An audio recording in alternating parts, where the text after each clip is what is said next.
സമൂഹത്തിൽ നടക്കുന്നുണ്ട്. നമ്മളെല്ലാവരും അങ്ങനെയുണ്ടല്ലോ, നടക്കുന്നുണ്ട് നമുക്കറിയാം. പക്ഷെ നമുക്ക് പറയാൻ ഇഷ്ടമല്ല, അല്ലെങ്കിൽ നമ്മൾ അറിഞ്ഞതായിട്ട് അത് അംഗീകരിക്കാൻ നമ്മൾ തയ്യാറല്ല. അങ്ങനത്തെ വിഷയങ്ങളുണ്ട്.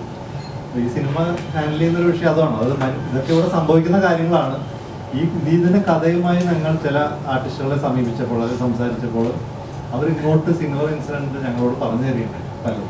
അപ്പോൾ അത് ഞങ്ങൾക്ക് കൂടുതൽ കോൺഫിഡൻസ് തരിക. അത് വൺ ഓഫ് ഇൻസിഡൻറ്റ് അല്ല, these all are happening around. എനിക്കൊരു ചോദ്യം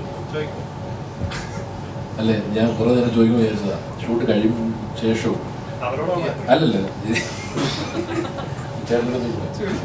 ഈ ക്ലൈമാക്സ് അല്ലെ, പടത്തിന്റെ ക്ലൈമാക്സ് പരിപാടി അത് ഫിക്ഷനിലാണോ ശരിക്കും അങ്ങനെ സംഭവം, അങ്ങനത്തെ സിമിലർ ഇൻസിഡന്റ് ഉണ്ടായിട്ടുണ്ട് കേരളത്തിൽ? അതിനോട് സാമ്യമുള്ള ഇൻസിഡൻസ് ഉണ്ടായിരുന്നു.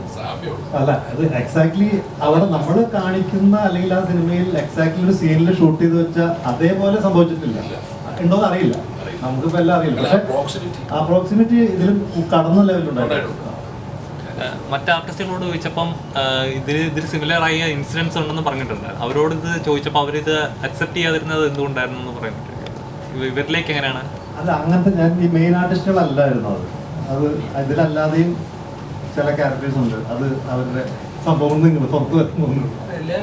അത് പുള്ളിയെ ചോദിച്ചോണ്ട് പറയാണ്. ഒരു ആർട്ടിസ്റ്റിന്റെ അടുക്ക പറഞ്ഞപ്പോൾ അത് ഒരു ജസ്റ്റ് അവരുടെ ഒരു ഒപ്പീനിയൻ ആണെന്ന് വെച്ചാൽ അവര് ബിലീവ് ചെയ്യുന്ന പൊളിറ്റിക്സ് അല്ല, അവരുടെ പൊളിറ്റിക്കൽ കറക്റ്റ് ലൈക്ക് അങ്ങനെയല്ല ഇത്, അതുകൊണ്ട് ചെയ്യാൻ പറ്റില്ല എന്നുള്ള ഒരു രീതിയിൽ പറഞ്ഞിരുന്നു.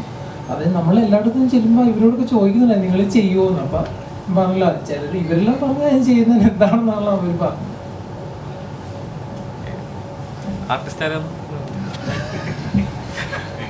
ഇത് സിനിമ കണ്ടു കഴിയുമ്പോൾ സ്വാഭാവികമായിട്ടും നിങ്ങൾക്ക് മനസ്സിലാവും ഏത് ക്യാരക്ടർ ചെയ്യാനായിരുന്നിട്ടുണ്ടാവാം ഞങ്ങൾ അങ്ങനെയുള്ള ആളുകളെ സമീപിച്ചതെന്ന് നിങ്ങൾക്ക് വ്യക്തമാവും.